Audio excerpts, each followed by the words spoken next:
আমাৰ কয়াকুছি পশ্চিম চুবা ইয়াতে ঘৰ দুৱাৰ ভাঙি আছে। আমি খুব অসুবিধাই আছোঁ। মানে আগতে ওপৰত উজানত মানে জিও বেগৰ কামটো হৈ গৈছে 248 মিটাৰ, আমাৰ 450 মিটাৰ ধৰা আছিল, কিন্তু আমাৰ বাটিখানি জাগা কৰা নাই। সেইকাৰণে আমাৰ পানীটো চব বেগ আহি আমাৰ ওচৰত পৰিছে।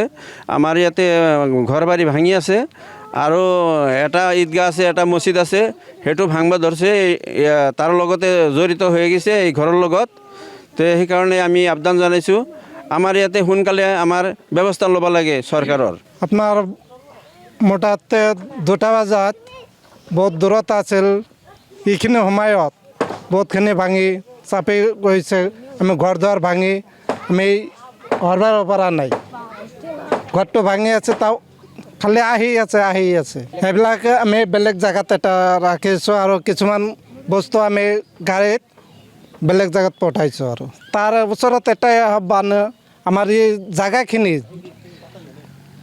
জিঅ' বেগ দি এইখিনি ছেভ কৰিব লাগে। আমাৰ বিধায়ক মহোদয়ক আমি টানি অনুৰোধ জনাওঁ, বিধায়ক মহোদয়ৰ জৰিয়তে আমাৰ মাননীয় মুখ্যমন্ত্ৰী হিমন্ত বিশ্ব শৰ্মা ছাৰক আমি টানি অনুৰোধ জনাওঁ, যিখিনি কাম আমাৰ কৰি দেখে তাৰ কাৰণে আমি ধন্যবাদ জনাইছোঁ। বাকীখিনি ৰৈ যোৱা কামখিনি অতি সোনকালে কৰি দিয়াৰ কাৰণে আমাৰ বিধায়ক মহোদয়ক টানি অনুৰোধ জনাইছোঁ, যাতে অতি সোনকালে কামখিনি বিধায়কৰ লগত আলোচনা কৰি যি ভাগেৰেদি মেৰামতি কৰি এইকেইটা মানুহক অলপ মানে স্থায়ীভাৱে সমাধান কৰি দিয়ে, এইখিনি আমি দাবী জনাইছোঁ।